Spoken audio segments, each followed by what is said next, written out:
茹でてないというの、ふかしというなんという意味。蒸し麺。ふかし小籠包みたいな。あふかす。あ、ふかす。シューマイみたいにふかす。あ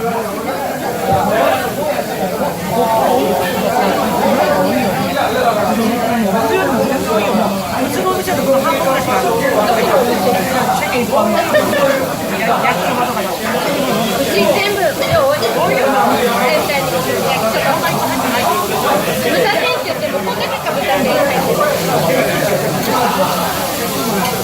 良心的なお店なんです。自分で言うのもなんですけど。何年もあれって言ったら、あそこにマンションが建つのね。そうですそうです。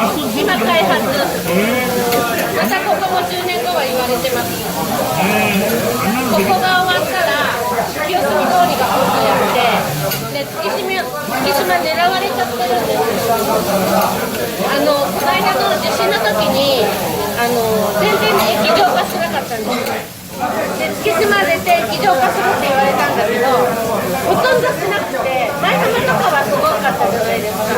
でも月島地下鉄が2本通ったために液状化になったんですよ。そしたらもうすごいもう目つけられて、次から次へとマンションが建つんです。みんなで売らなくないのね。みんな売っちゃうからね。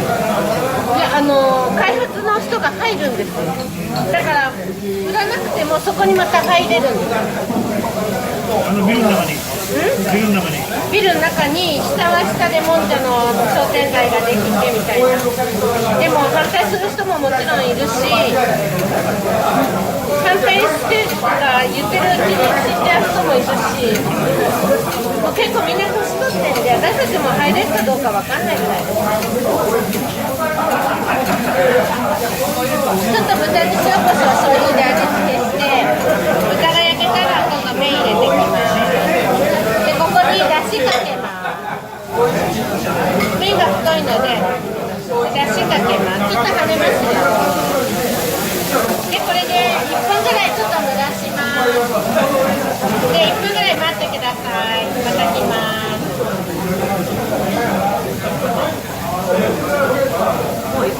じゃあまずウスターソースかけますね。でこれが甘口ソースです。それもかけました。であとは味見ていただいて、ちょっと薄味にしとくんで、足んなかったら自分でこれかこれかけていただいていいですか。はい、お好みあるんで、なんか食べてみて味見てもらって。そうですね。全体的に量多い。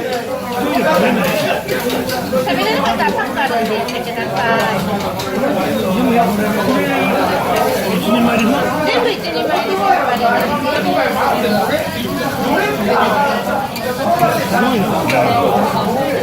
まあだから大体平均大人1人1個ぐらい食べるとお腹いっぱいになります。うちの場合。